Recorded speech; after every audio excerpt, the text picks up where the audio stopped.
طلبہ کے ساتھ بیٹھیں گے، کلاس کا ایک ماحول ہوگا، اس میں استاد سب کو ہر طالب علم کی شخصیت کے مطابق اس کو رہنمائی فراہم کرتا جائے گا اور اس کو بتاتا جائے گا بیٹا ایسے کرنا ہے، اس کام کو اس طرح سے کرنا ہے، بیٹا اس طرح نہیں بیٹھتے ایسے بیٹھتے ہیں، بیٹا ایسے نہیں بولتے ایسے بولتے ہیں، بیٹے اس طرح سے بات کریں تو زیادہ اچھی ہوتی ہے۔ تو اس سے کیا ہے، یہ ساری جو چیز ہے اصل میں یہ تربیت ہے۔ یہ کتابوں میں لکھی ہوئی ہم جتنی مرضی پڑھ لیں اس طرح سے ہم اس پر عمل نہیں کرتے جس طرح استاد کے سکھانے سے عمل کرتے ہیں۔ تو یہ ہے وہ طریقہ کار جس سے انسان کی شخصیت کی تعمیر ہوتی ہے، اور یہ تعمیر کون کرتا ہے؟ آپ کے اساتذہ آپ کی تعمیر کرتے ہیں۔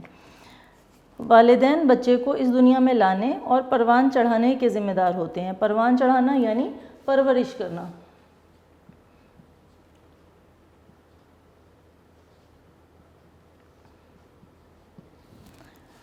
تو یہ جو والدین ہیں وہ بچے کو اس دنیا میں لانے اور اس کی پرورش کرنے کے ذمہ دار ہوتے ہیں، مگر ان کی ذہنی تربیت، کس کی؟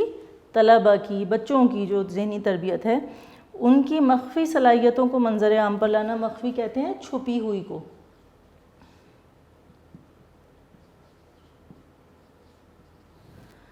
مخفی صلاحیتوں کو منظر عام پر لاتے ہیں۔ منظر عام پر لانا یعنی سامنے لانا۔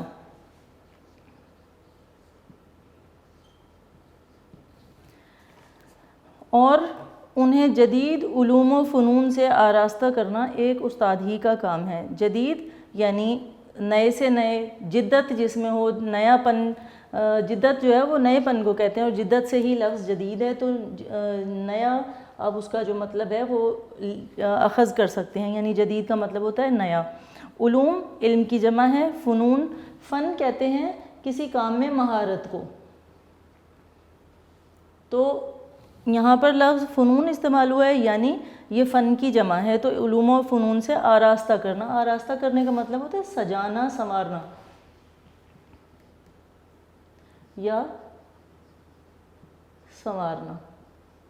یہاں پہ جو پورے جملے کا مطلب ہوگا وہ یہ ہوگا کہ استاد ہے جو طلبہ کی تعلیم و تربیت کرتا ہے، نہ صرف تعلیم دیتا ہے بلکہ ان کی تربیت کرتا ہے، ان کے نئے علوم اور فنون یعنی نئی جو مہارتیں، جو نئے ہنر سامنے آ رہے ہوتے ہیں، وقت کے ساتھ ساتھ نئے نئے ہنر، نئے نئے کام جو ہیں وہ ہمارے سامنے آتے ہیں، تو ان سے ان کو آگاہ کرتا ہے اور وہ سکھاتا ہے۔ آراستہ کرنے سے مراد یہاں پر سکھانا ہے، اور جب ہم کوئی کام سیکھتے ہیں تو اس میں ہم مہارت حاصل کر لیتے ہیں، اور آہستہ آہستہ طالب علم جو ہے وہ اسی طرح سے ان کی شخصیت جو ہے وہ نکھر کر سامنے آتی ہے، اور ان کی مخفی صلاحیتیں نکھر کر سامنے آ جاتی ہیں۔ ارشاد باری تعالیٰ ہے، پیغمبر تمہیں کتاب و حکمت کی تعلیم دیتا ہے۔ میں یہاں پر لکھ دیتی ہوں آپ کو، اگر آپ لوگ جب اس میں مضمون میں کہیں بھی کوئی قول آئے گا یا کوئی حدیث یا قرآن کی آیت آئے گی تو آپ لوگ اس کو کس طرح سے لکھیں گے؟ یہاں پہ آپ لکھیں گے، فرض کریں گے آپ کا صفحہ ہے، یہاں پہ ہے ارشاد باری تعالیٰ ہے،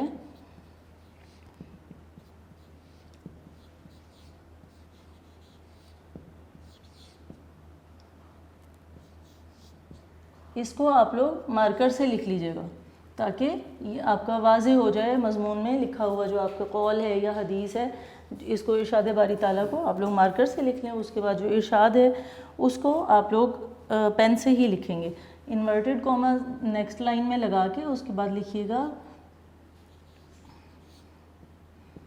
پیغمبر تمہیں کتاب و حکمت کی تعلیم دیتا ہے۔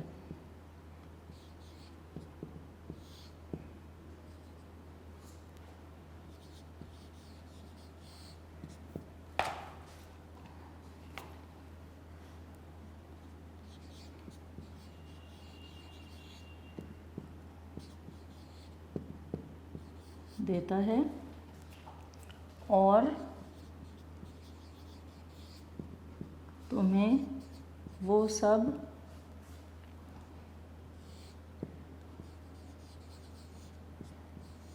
سکھاتا ہے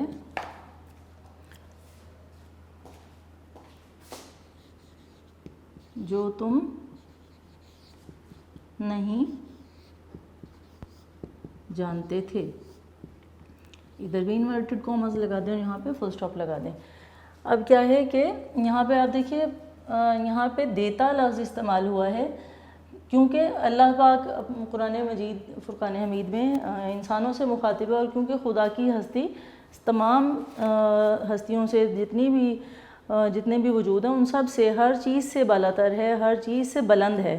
تو جب وہ رسول خدا صلی اللہ علیہ وآلہ وسلم کے متعلق بات کر رہا ہے تو وہ ان کو یہ کہہ سکتا ہے کہ پیغمبر تمہیں کتاب و حکمت کی تعلیم دیتا ہے، کیونکہ ہم اپنے سے چھوٹے کے لیے یہ استعمال کر سکتے ہیں، بڑے کے لیے تو یہ استعمال نہیں ہوتا. احتراماً ہم دیتے ہیں، بولتے ہیں. جب ہم ان کے لیے بولیں گے تو ہم یہی کہیں گے کہ پیغمبر ہمیں کتاب و حکمت کی تعلیم دیتے ہیں. لیکن جب خدا تعالیٰ فرما رہا ہے رسول کے مطابق، رسول خدا صلی اللہ علیہ وآلہ وسلم کے متعلق، تو وہ کیا کہہ رہا ہے کہ پیغمبر تمہیں کتاب و حکمت کی تعلیم دیتا ہے اور تمہیں وہ سب سکھاتا ہے جو تم نہیں جانتے تھے. یعنی وہ تمام چیزیں جن کا ہمیں پہلے علم نہیں تھا تو وہ ہمارے جو پیغمبر ہیں انہوں نے ہمیں سکھائیں. اور ان کا مقصد کیا تھا اس دنیا میں بھیجنے کا، یعنی اللہ تعالیٰ نے رسول خدا کو اس دنیا میں کیوں بھیجا، کیا مقصد تھا کہ رسول خدا صلی اللہ علیہ وآلہ وسلم جو ہیں وہ انسانوں کو کتاب و حکمت کی تعلیم دیں. کتاب کیا ہے؟ قرآن مجید فرقان حمید، اور حکمت یعنی دانائی کی باتیں، دانائی عقل مندی کی باتیں، یعنی جس میں فکر ہو، جس میں کوئی عقل کی بات ہو، اس کو حکمت کہتے ہیں. تو کتاب و حکمت کی تعلیم دیتا ہے اور تمہیں وہ سب سکھاتا ہے جو تم نہیں جانتے تھے. یعنی ہم اس سے پہلے جتنا کچھ نہیں جانتے تھے وہ رسول خدا نے ہمیں آ کر جو ہے وہ دنیا میں تشریف لائے اور انہوں نے ہمیں بتایا. یعنی یہاں پر کیا بتایا جا رہا ہے کہ نبی کی جو حیثیت ہے رسول خدا صلی اللہ علیہ وآلہ وسلم کی، وہ ایک معلم کی حیثیت ہے، ایک استاد کی حیثیت ہے. ان کو ایک استاد کی حیثیت سے دنیا میں بھیجا گیا ہے اور انہوں نے انسانوں کو یہ سب کچھ سکھایا ہے. اس کے بعد یہاں پر لائن نمبر 4 دیکھیے، آگے سے شروع ہوتا ہے کہ رسول اکرم صلی اللہ علیہ وآلہ وسلم کا ارشاد مبارک ہے. میں لکھ بھی دیتی ہوں، اس کو سمجھنے میں آپ کو آسانی ہوگی.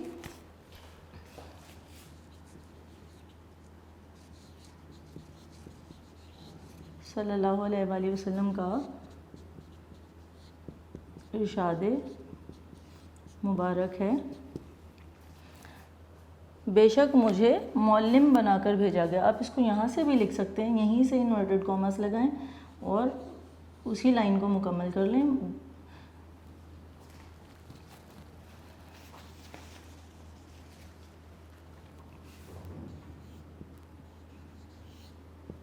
بے شک مجھے معلم بنا کر بھیجا گیا.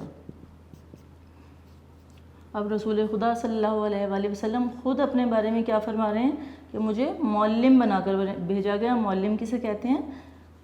استاد کو. تو استاد کی اتنی عظمت ہے، اتنی زیادہ اس کے کردار کی اہمیت ہے کہ جو انبیاء ہیں ان کو بھی اس دنیا میں جو بھیجا گیا ہے وہ ایک استاد کی حیثیت سے بھیجا گیا ہے، اور وہ انسانوں کو سکھاتے ہیں اچھائی کے راستے اور اللہ تعالیٰ کے احکامات کے بارے میں بتاتے ہیں. استاد شاگرد کو جہالت کے اندھیروں سے نکال کر علم کی روشنی سے منور کر دیتا ہے. یعنی انسان جب تک کچھ پڑھتا نہیں ہے، علم حاصل نہیں کر سکتا، تو وہ ایک کورے کاغذ کی طرح ہوتا ہے کہ ہم نے جیسے ایک سادہ کاغذ ہے ہمارے پاس، اس کے اوپر ہم جیسی تحریر لکھیں گے وہ لکھی جائے گی. یعنی ایک جو طالب علم ہے وہ اچھا طالب علم اگر بنتا ہے، وہ جیسا بھی علم سیکھتا ہے، وہ جتنی اچھی تربیت پاتا ہے، وہ سب کس کا کردار ہے، کس کی وجہ سے ہے؟ اپنے استاد کی وجہ سے، اپنے اساتذہ کی وجہ سے، کہ اساتذہ نے اس کو نہ صرف بہت اچھے سے پڑھایا بلکہ اس کی تربیت بھی کی اور اس کو اس کے علاوہ بھی دنیا کی اونچ نیچ اور اچھائی برائی کے بارے میں بتایا اور اس کی تربیت کی. تو کیا ہے کہ وہ جو ایک کورا کاغذ تھا اس پر اساتذہ نے سب نے مل کر ایک بہترین تحریر لکھ دی، تو وہ ایک بہترین شکل اختیار کر گیا. تو جو شاگرد ہے وہ جہالت یعنی لا علمی، یہاں پہ جہالت سے مراد کیا ہے؟ لا علمی، یعنی کسی چیز کا معلوم نہ ہونا. تو جو جہالت کا اندھیرا ہوتا ہے، جہالت کو اندھیرے سے تشبیہ دی جاتی ہے، اور جو علم ہے اس کو روشنی سے تشبیہ دی جاتی ہے. تو جہالت کے اندھیروں سے نکال کر استاد کیا کرتا ہے؟ شاگرد کو علم کی روشنی سے منور کر دیتا ہے، یعنی اس کی شخصیت کو روشن کر دیتا ہے. منور کا مطلب ہوتا ہے روشن کرنا.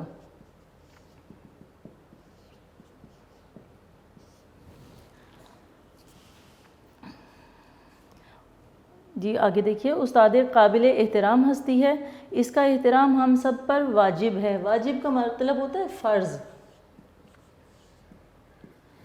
یعنی یہ صرف ایسا نہیں ہے کہ ہاں ہمیں احترام کر لینا چاہیے اور اگر ہم نہیں کرتے تو کوئی بات نہیں، لیکن یہاں پر واجب جب کہہ دیا تو اس کا مطلب ہے کہ ہم پر فرض ہے کہ ہم استاد کا احترام کریں، یعنی یہ ضروری ہے کرنا، اس کا نہ کرنا جو ہے وہ پھر بے ادبی میں شامل ہو جاتا ہے، لہٰذا استاد کا احترام جو ہے وہ بے حد ضروری ہے۔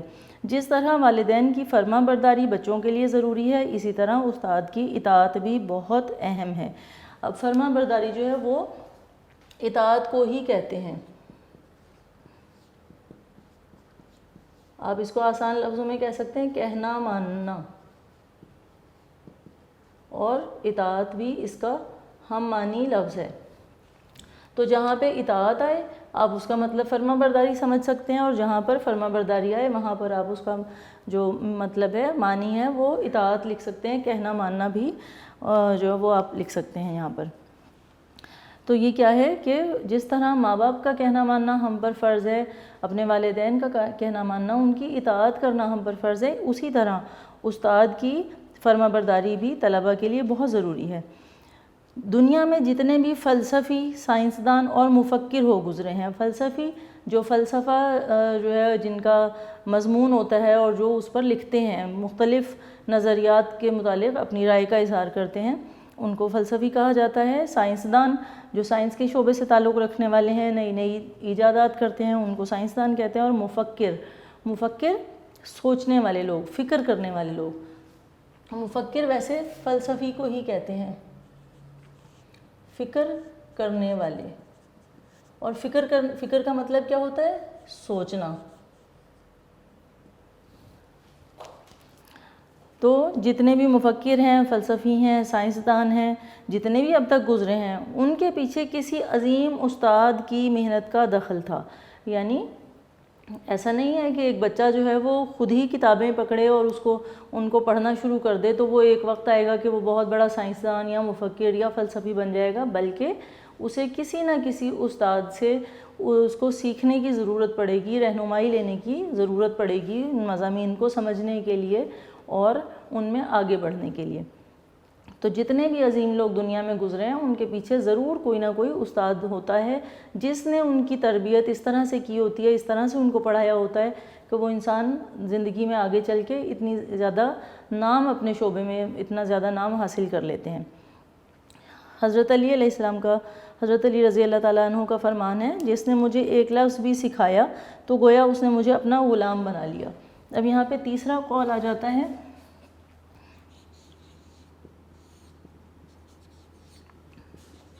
رضی اللہ تعالیٰ عنہ نے فرمایا،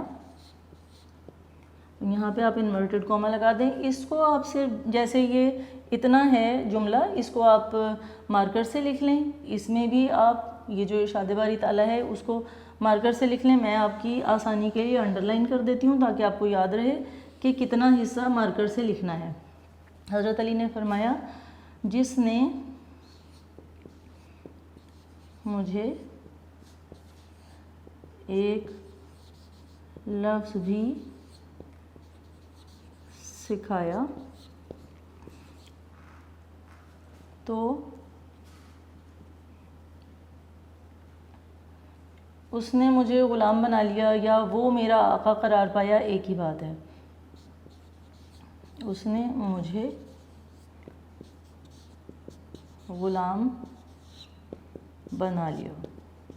یعنی یہاں آپ دیکھیے کہ علم سکھانے والے کی اہمیت کتنی زیادہ ہے کہ جیسے ایک ایسا شخص جو کسی کو خرید لے۔ غلام کسے کہتے ہیں آپ کو شاید پتہ ہو، پرانے زمانے میں، قدیم دور میں بازار لگا کرتے تھے باقاعدہ، اور اس میں کیا ہوتا تھا، انسانوں کی خرید و فروخت ہوتی تھی۔ جو غریب لوگ ہوتے تھے ان کی خرید و فروخت ہوتی تھی، یا کسی بھی وجہ سے کوئی انسان جو ہے وہ بکنے کے لیے بازار میں آیا کرتے تھے، اور جو مالدار لوگ تھے وہ ان کو خرید لیتے تھے اور پھر اپنی خدمت میں رکھ لیتے تھے، اس کو غلام کہا جاتا تھا۔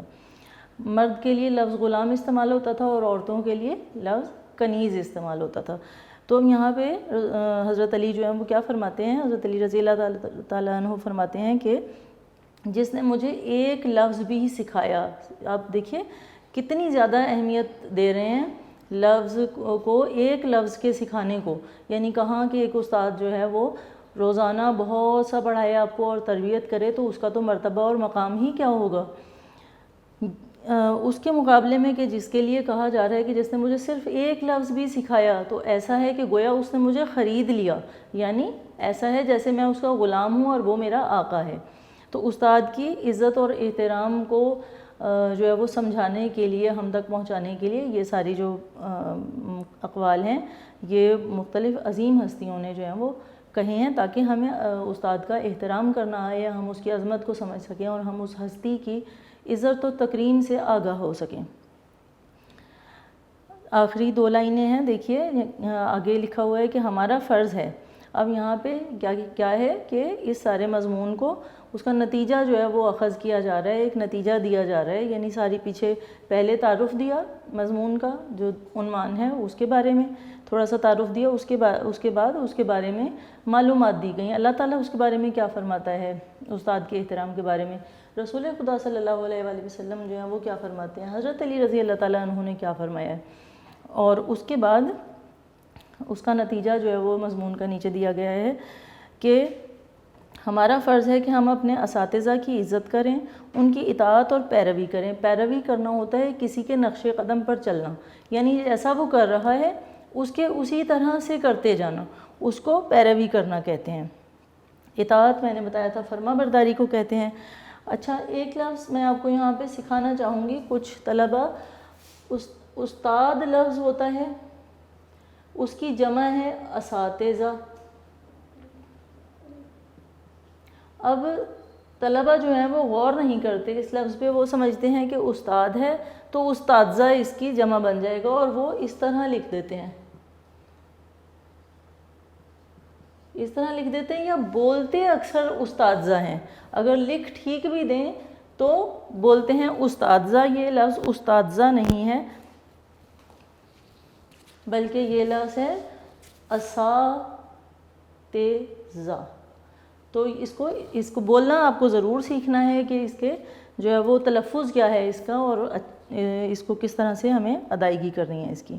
تو یہ لفظ ہے اساتذہ. ہمیں اپنے اساتذہ کی عزت کرنی ہے, ان کی اطاعت اور پیروی کریں تاکہ کامیابی سے ہم کنار ہو سکیں. ہم کنار ہونا کامیابی تک پہنچ جانا. ویسے ہم کنار کہتے ہیں کنارے تک پہنچنے کو, لیکن ہم کنار کا جو یہاں پہ لغوی معنی آئے گا وہ کیا آئے گا کہ یہاں پہ مطلب اس کا یہ بنے گا کہ ہم کامیابیاں حاصل کر سکیں. ہم کنار ہونا یہاں پہ آپ لکھ لیجئے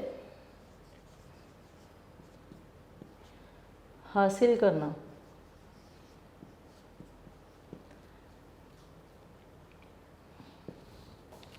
تو کامیابیاں حاصل جو ہیں وہ ہم کس طرح سے کریں گے, استاد کا احترام کر کے, ان کی اطاعت اور پیروی کر کے.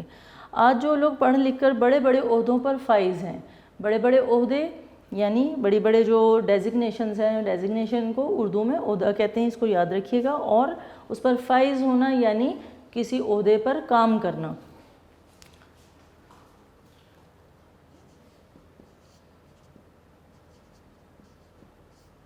یعنی عہدہ سنبھالنا, عہدے پر ہونا.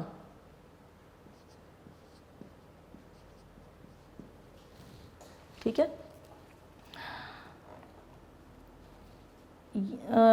آج جو لوگ پڑھ لکھ کر بڑے بڑے عہدوں پر فائز ہیں یہ سب ایک استاد کی تربیت کا نتیجہ ہے. یعنی نچوڑ اس سارے مضمون کا کیا نکلتا ہے کہ جب کوئی عظیم انسان بنتا ہے, کوئی بڑا انسان ہمارے سامنے, کوئی بڑا نام آتا ہے, تو اس کے پیچھے محنت کس کی ہوتی ہے, وہ کس کی محنت کا, کس کی تربیت کا نتیجہ ہوتا ہے, ایک استاد کی محنت کا نتیجہ ہوتا ہے, ایک استاد کی تربیت کا نتیجہ ہوتا ہے. جو بچے استاد کی عزت اور اس کا احترام نہیں کرتے وہ کبھی بھی اپنی منزل تک نہیں پہنچ پاتے.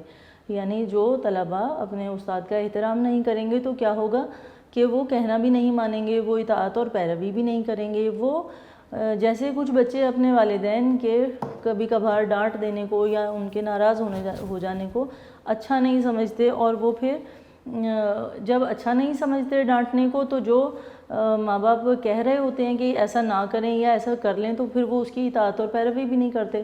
تو کیا ہوتا ہے کہ انسان کی تربیت نہیں ہوتی. اسی طرح جو اساتذہ ہیں وہ بھی یہی کرتے ہیں کہ پیار سے بھی سمجھاتے ہیں اور ہمیں روکتے ہیں کہ یہ بیٹا یہ نہ کرو، یہ بات اچھی نہیں ہے، یہ کام اچھا نہیں ہے، آپ ایسے نہ کرو، اس طرح سے کر لو۔ تو اس سے کیا ہوتا ہے کہ بعض دفعہ طلبہ کو اچھا نہیں لگتا کہ یہ استاد کیا ہمیں ہر وقت روکتے ہی رہتے ہیں، ہمیں ٹوکتے بہت ہیں۔ وہ اس لیے ٹوکتے ہیں کہ اس میں آپ ہی کا فائدہ ہے، اس میں آپ ہی کی تربیت ہے۔ تو جب آپ کو اگر اچھائی کے بارے میں بتائیں گے نہیں، کرنے کی ترغیب نہیں دیں گے اور برائی سے روکیں گے نہیں تو تربیت کیسے ہوگی؟